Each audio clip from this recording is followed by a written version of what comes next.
오늘 성경의 이야기는 우리가 너무나 잘 알고 있는 이야기입니다. 떡과 팥죽을 야곱이 준비해서 에서에게 주면서 장자의 명분을 팔라고 하고, 그 장자의 명분을 가볍게 여겼던 에서는 죽는 것보다 차라리 이것을 먹고 장자의 명분을 파는 것이 낫다 하면서 장자의 명분을 파는 이야기로 우리들은 잘 알고 있죠.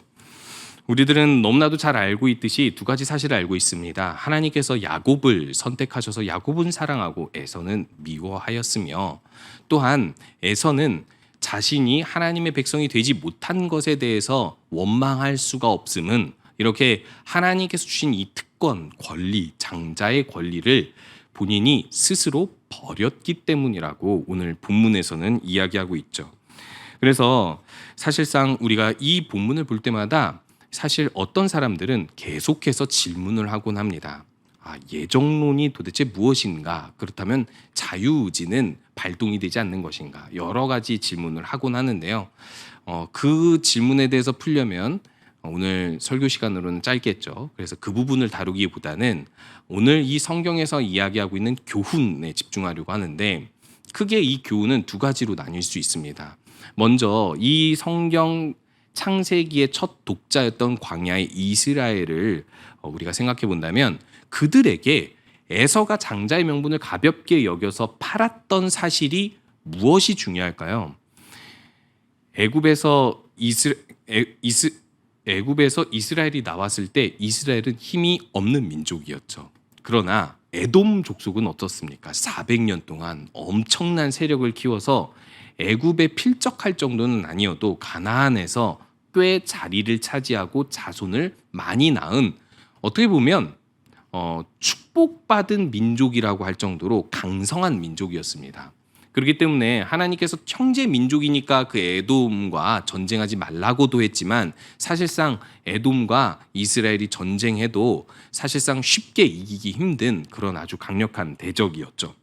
그런데 이 애굽에서 나온 이스라엘에게 있어서는 자기들이 믿을 것이라고는 하나도 없었습니다. 땅도 없었죠. 아니면 자손이 많기는 했지만, 많아서 애굽을 나오기는 했지만 사실 가나안 땅에서 이미 정착하고 있는 민족들만큼도 아니었기 때문에, 그들이 가지고 있는 어떤 전쟁 무기나 군사력도 가지고 있지 않았기 때문에 의존할 나라도 없이 홀로 하나님만 믿어야만 했습니다. 그럼 무엇을 믿어야 되죠? 하나님 약속을 믿어야 되죠. 하나님 약속이 무엇이라고 이야기하고 있습니까?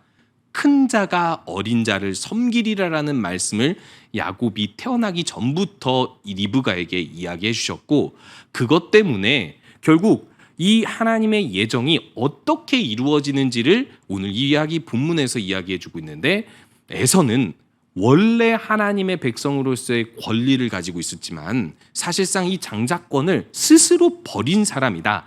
그 책임은 에서에게 있고, 이것 때문에 에돔 족속은 너희들에게 상대가 되지 못한다. 너희들이 보는 그 에돔 족속의 부흥, 에돔 족속의 성장, 에돔 족속의 위대함은 될 것도 아니다. 너희들이 그보다 크게 될 것이다라는 것을 성경의 예언을 통해서 이루어질 것이다라고 확신하게 해주는 이야기라고 할 수 있는 것이죠.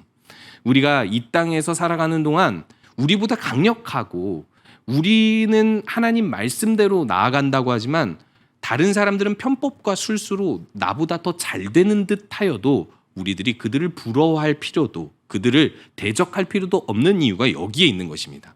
하나님 약속 아래에 있는 사람들은 하나님의 복을 누리면서 그 영원한 완전한 나라로 가기 때문에 사실상 그것은 상대가 되지 않는다라고 하면서 승리를 믿으며 나아갈 수 있는 것이죠.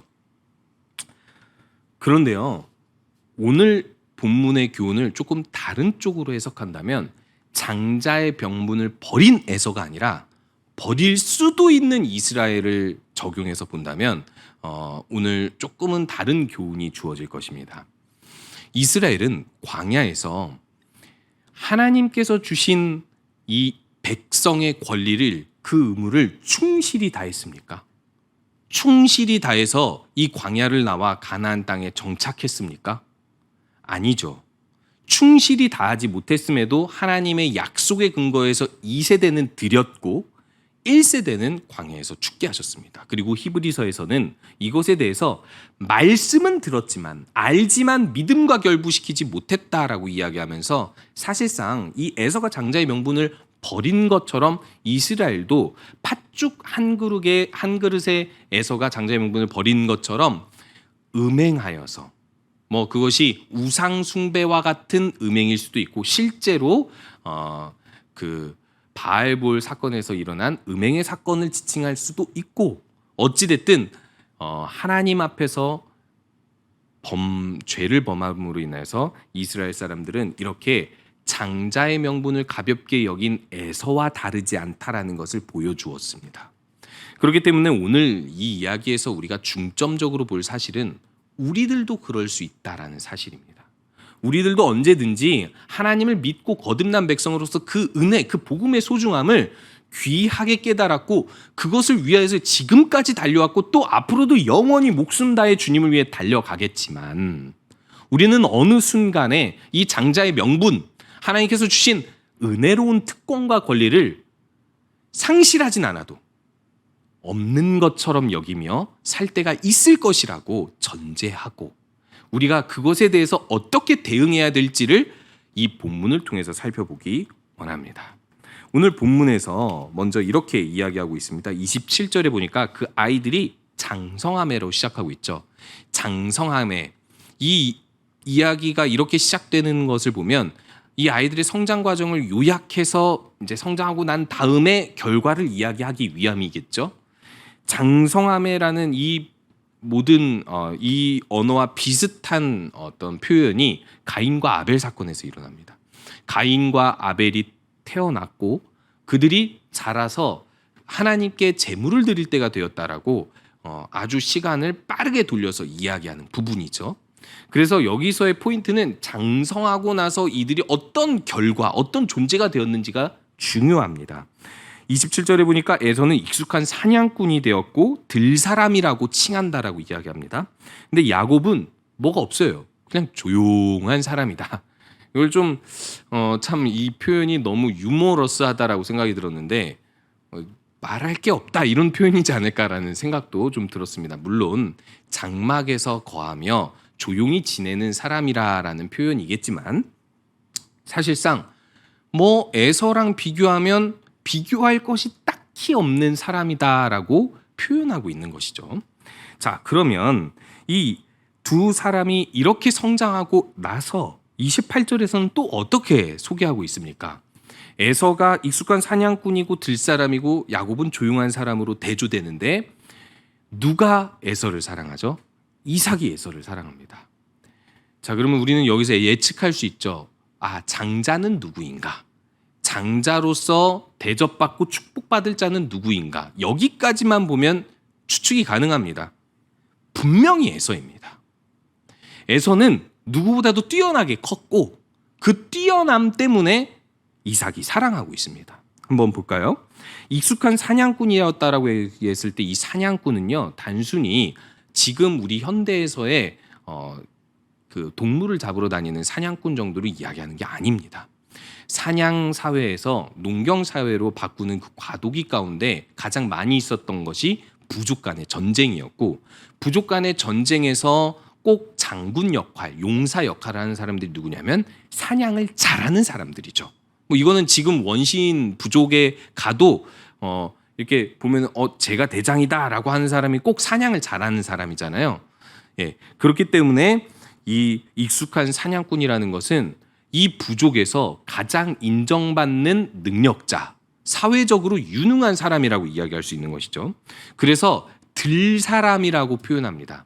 이 바깥일 하다가 집에 안 들어오는 사람처럼 표현하고 있는 것이죠. 사실 유능한 사람이 그렇지 않습니까? 집안일 할 새가 없잖아요. 유능한 사람들은. 왜냐? 사회에서 너무 많이 굴러다니니까. 아마도 에서는 그런 사냥에서나 전쟁에서나 유명하고 유능한 사람이었을 것으로 이 표현하기 위해서 오늘 이 본문에서는 이렇게 표현하고 있고요. 그런데 오늘 이삭이 그 사냥한 고기를 좋아한다라고 합니다. 문맥적으로 한번 따져봤을 때 이삭의 식성을 우리가 알 필요가 있습니까?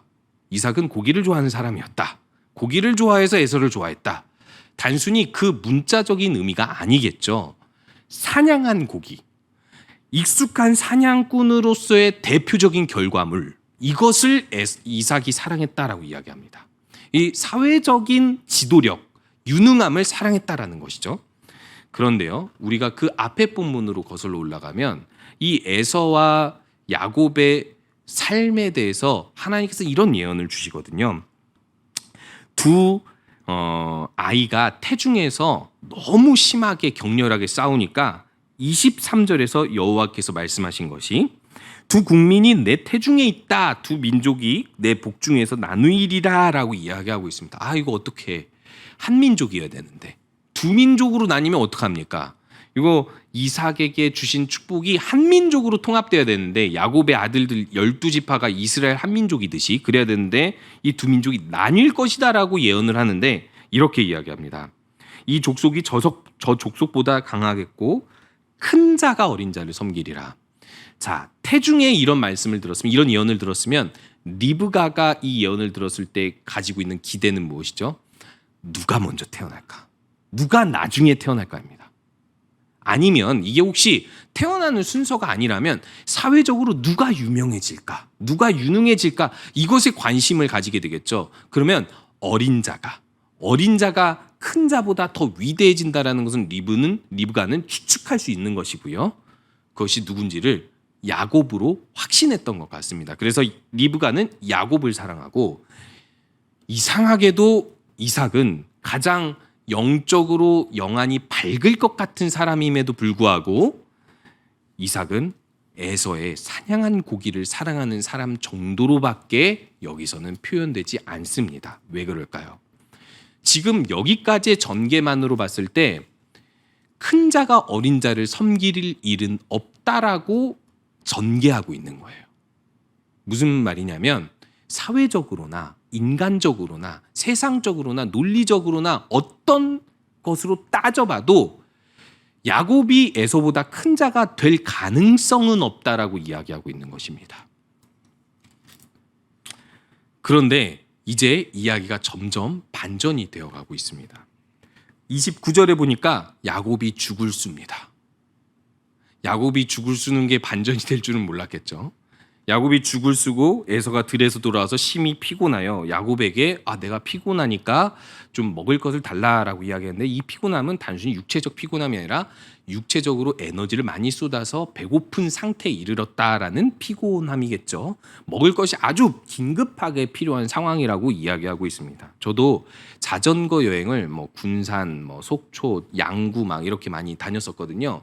그런데 저도 군대에서 경험해보지 못한 걸 딱 경험을 했습니다. 자전거로 국도를 달리다 보면 한 밥을 먹고 나서 2시간만 달려도 이 몸이 갑자기 힘이 빠지고, 거기서 1시간, 2시간 더 지나서 옛날에는 추석 때 한번 군산에 간 적이 있었는데, 이 군산에 금강 하구뚝인가 그게 있어요. 거기를 딱 지나려고 딱 그 앞에 섰는데 정말 하늘이 노랗더라고요. 하늘이 노래지다라는 말을 소설에서 들었는데 20대 후반에 자전거 여행을 가서 이게 노래지는 거구나 해서 어떻게 하지? 손이 벌벌 떨리면서 우리가 지금 여기서 더 자전거를 타고 군산 안으로 들어갈 힘이 없는데 라고 하는데 돗자리를 깔고 있는 할머니께서 우리의 우리는 아무것도 요구하지 않았어요. 우린 그 떡을 바라보지도 않았습니다. 그런데 갑자기 송편 2개씩을 우리한테 나눠주는데, 이게 그 요나단이 꿀을 먹고 눈이 밝아졌다는 것이 이것이구나라는 것을 그때 경험했습니다. 그런 것처럼 아마 에서가 아주 긴급하게 배고픈 상황이었을 것입니다. 자, 여기까지만 보면 평범한 상황이죠. 에서는 들 사람이니까 보통 이렇게 피곤하여서 이제 지쳐서 집에 돌아와 야곱이 조용한 장막에 거주한 사람으로서 요리를 해줬을 것이고, 에서가 먹는 것은 당연했을 것입니다. 돈을 내고 먹었을 수도 있는데요. 어찌 됐든 에서가 같은 가족으로서 같이 거주하는 사람으로서 먹는 것이 이상하지 않잖아요. 아주 평범한 사건입니다. 이 평범한 사건을 안 평범하게 만드는 사람이 야곱이에요. 야곱이 뭐라고 이야기하냐면 31절에 보니까 줄 건데 형의 장자의 명분을 오늘 나에게 팔아라라고 이야기합니다. 여러분, 제가 어렸을 때 이 본문을 보고 적용해야 되겠다고 생각해서 볶음밥을 만들어서 형한테 장자의 명분을 내게 팔라고 한 적이 있었습니다. 실제로 제가 샀습니다. 근데 이게 안타까운 게 뭐냐면 맹세를 안 시켰어요. 그리고 어릴 때라 그게 유효하지 않습니다. 그리고 구약 시대가 아니라서 더 유효하지 않다라는 것이 안타깝기는 한데, 어찌됐든 이 장자의 명분은 우리가 생각하는 것보다 구약 시대에 아주 가장 큰 권리고 특권이죠. 이 장자의 명분이 뭡니까? 장자 권리인데 신명기 21장에서는 이거에 대해서 장자가 그 아버지의 기력의 시작이기 때문에, 그리고 또 그 가업을 이어갈 사람이기 때문에 몫을 받을 때, 유산의 몫을 받을 때 2배를 받게 하라고 이야기하고, 이미 고대 근동에서는 그렇게 해왔습니다. 그 이유는 딱 한 가지죠. 아버지의 가업을 잇고 아버지의 그 모든 기력의 시작으로서 그 아버지의 힘의 상징이기 때문에, 아버지의 명예이기 때문에 그렇게 하는 것이죠. 그런데요, 이 장자의 권리가 박탈되는 때가 있을까요, 없을까요? 있죠. 페류나이면, 페류나일 경우에만 있을 겁니다. 물론 요즘에는 막 드라마 같은 데 보면은 이렇게 능력 없으면 둘째한테 주고 셋째한테 주고 그러긴 하지만, 그건 요즘 현대를 이야기하는 거고요. 옛날 같으면 페류나만 아니면 보통 이 권리를 줍니다. 이 성경에서도 그 페류나가 나오죠. 누굴까요? 야곱의 첫째 아들 르우벤. 야곱의 그 침상을 범하였기 때문에 야곱은 너는 장자의 권리를 받을 수 없다라고 이야기를 합니다. 그런데요, 이 장자의 명분을 팥죽에 팔 수 있다니요. 말이 안 되죠. 그런데요, 야곱은 이 평범한 일상의 일들을 가지고 에서의 약점이 무엇인지를 정확하게 알고 이 팥죽과 떡을 넘겨주면서 장자의 명분을 팔라고 이야기합니다. 자, 그러면 우리가 여기서 질문해 볼 사실이 있죠. 야곱은 에서가 장자의 명분을 팔 거라고 생각했을까요? 절대 안 팔 거라고 생각했을까요? 팔지 안 팔지 모르지만 한번 해보자라고 생각했을까요? 1번, 2번, 3번. 제가 추측하건대 지금 여기서 장자의 명분을 가볍게 여겼다라고 성경에서 3번이나 반복하고 있다면, 야곱은 에서가 얼마나 장자의 명분을 가볍게 여기는지를 잘 알고 있다라고 저는 봅니다. 그렇다면 이거는 영락 없이 당하게 되어 있는 거예요. 영락 없이 당하게 되어 있는 거죠. 자, 그렇다면 우리에게 장자의 명분은 무엇입니까? 구약 시대의 장자의 명분은요, 족장이기 때문에 종교와 왕의 권리를 2가지를 가지거든요. 그래서 가장 중요한 역할이 제사장 역할입니다. 그래서 예배를 인도할 수 있는 권리고요, 뭐 의무이기도 하겠죠. 그리고 또 한 가지는 유산을 2배로 상속받을 그 권리를 가지고 있습니다. 그리고 마지막으로 우리 성경에서 나타나는 장자가 하는 역할이 무엇이었냐면, 그 다음 세대에게 축복을 전해주는 축복권을 가지고 있다라는 거예요. 자, 이거 누가 가지고 있습니까? 우리가 가지고 있죠. 우리가 이 장자의 명분, 이 장자 권리를 다 가지고 있습니다. 그리스도를 통하여. 그리스도를 통하여서 하나님께서 주신 그 하나님 자녀됨의 권리와 의무와 특권을 가지고 있죠. 누가 이 일을 감당할 수 있겠습니까? 라고 성경에서 이야기하지 않습니까? 아무도 감당하지 못할 만한 놀라운 복음의 진리, 이 복음을 전할 수 있는 엄청난 특권, 그리고 또 하나님의 자녀로서 영원한 나라를 소유할 수 있는 엄청난 권리, 더더군다나 우리가 축복할 권리가 있습니까? 없습니까? 그런 능력이 있습니까? 없습니까? 있죠. 예수 그리스도의 이름으로 누구든지 위해서 기도하면, 그게 신자가 아니라 불신자일지라도 우리의 기도는 유효합니다. 하나님의 이름 안에서, 하나님의 능력 안에서. 이게 우리가 가진 하나님의 엄청난 특권이에요. 뭐 이뿐만이 아니죠. 그리스도인으로서 가지고 있는 모든 특권과 의무와 권리가 장자의 명분인 것인데, 사탄은 야곱을 사탄이라고 보면 안 됩니다. 오해하면 안 되고, 사탄이 야곱이라고 봤을 때 우리가 이 그리스도인으로서의 특권과 권리를 상실하고 버릴 만한 때가 언제인지 잘 알겠습니까? 모르겠습니까? 너무 잘 알지 않을까요?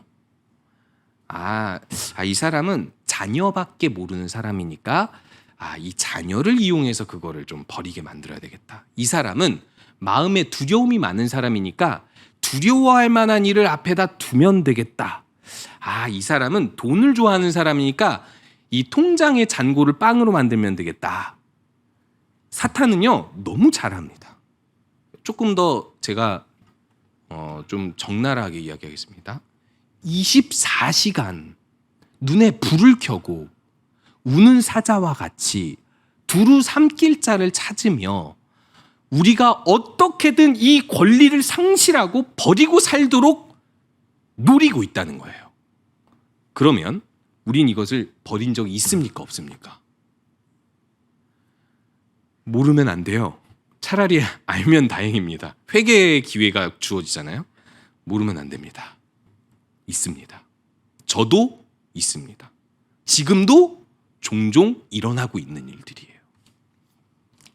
그렇기 때문에 우리가 먼저 기억해야 할 사실은 절대 여기에 넘어가지 않으려면 딱 한 가지가 중요하다는 거예요. 뭐냐면 장자의 명분을 소중히 여기면 됩니다. 만약 에서가 이것이 목숨보다도 소중하다, 너무 소중하다라고 믿고 그것을 지키려 했다면 야곱이 이렇게 하고 죽을 쓰고 있지 못했을 거예요. 계획을 하지 못했을 겁니다. 저게 되겠어? 에서가 저렇게 장자의 권리를 소중히 여기는데 내가 죽을 쓴다고 되겠어? 내가 떡을 만든다고 되겠어? 내가 치킨을 튀겨도 안 될 거야. 이렇게 생각할 거란 말이죠. 근데 혹여라도 그래도 좀 한번 떠봐야지 해서 그렇게 이 계획을 진행했어도 결코 에서는 그것을 넘겨주지 않았을 겁니다. 맹세라도 안 했겠죠. 우리들은 어떻습니까? 우리가 넘어지는 이유는 딱 하나입니다. 예수 그리스도를 통해 우리에게 주신 은혜로운 직분, 그 권리와 특권과 의무가 그리 소중하지 않을 때 우리들은 버립니다. 그리 소중해지지 않는 그 순간에 버린다는 거예요. 그렇기 때문에 우리가 해야 할 일은 소중히 여기는 것입니다. 그것을 소중히 여기며 끝까지 지켜내는 것이죠. 두 번째로 이 에서가 말하는 것을 통하여서 왜 장자의 명분을 버리는지를 볼 수 있거든요. 그것이 무엇이냐면 오늘 이렇게 이야기합니다. 32절에 보니까 에서가 이르되 내가 죽게 되었으니 이 장자의 명분이 내게 무엇이 유익하리요라고 이야기하고 있습니다. 이 말 그대로 한번 따라가 볼게요. 진짜 죽으면 장자의 명분이 유익이 없을까요? 있을까요? 있죠. 장자의 명분을 팔라고 한 사람이 있었는데 장자의 명분을 끝까지 팔지 않고 그냥 죽어버려요. 그러면 하나님은 영원하신 분이잖아요. 그러니까 하나님 앞에서 영원히 이 죽음은 순교라고 하긴 좀 그렇겠지만 그 가치를 지니지 않을까요?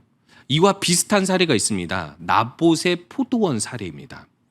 하나님께서 레위기 25장을 통해서 토지를 함부로 파지 말고 영구히 팔지 말라고 했는데 아합 왕이 이스라엘 궁전 옆에 아주 좋아 보이는 밭이 있어서 포도원이 있어서 그것을 사가지고 자기 채소밭으로 꾸리려고 나봇에게 내가 몇 배나 더 많이 줄게 했는데도 나봇은 끝까지 팔지 않는데 팔지 않는 이유가 딱 하나였어요.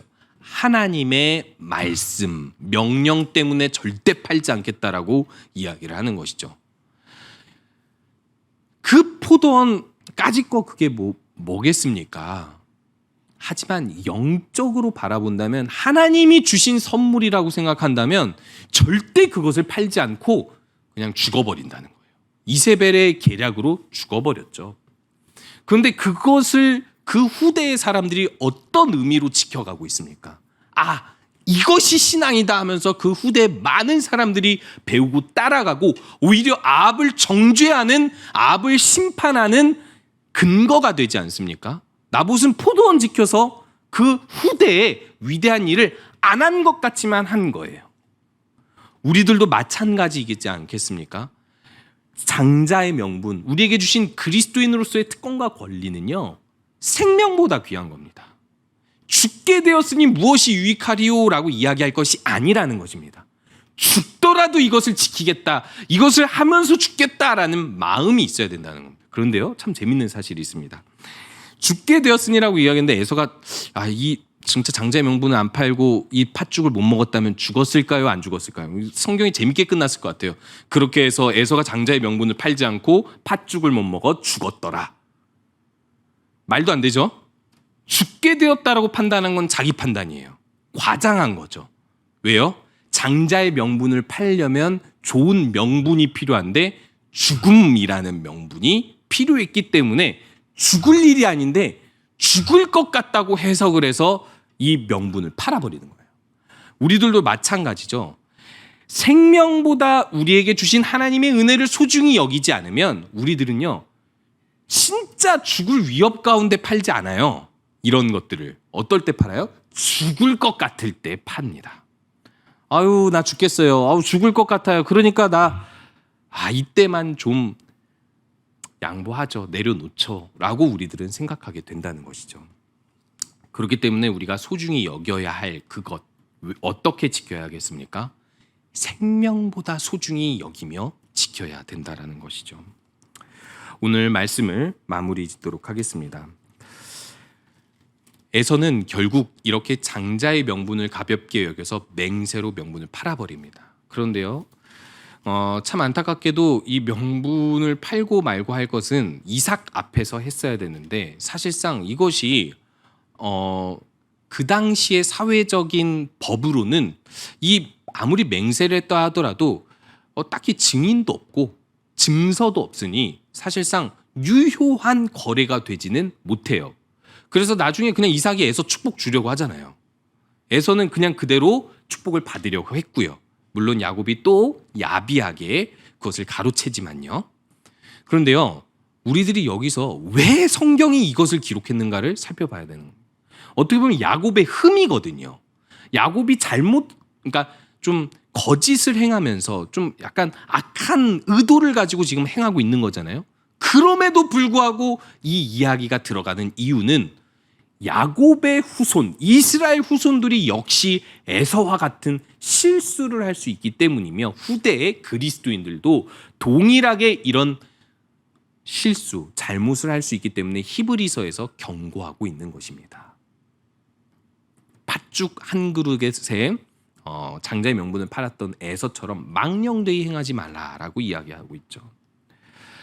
우리들이 지켜야 할 것은요, 마음입니다. 하나님께서 주신 그리스도인으로서의 권리.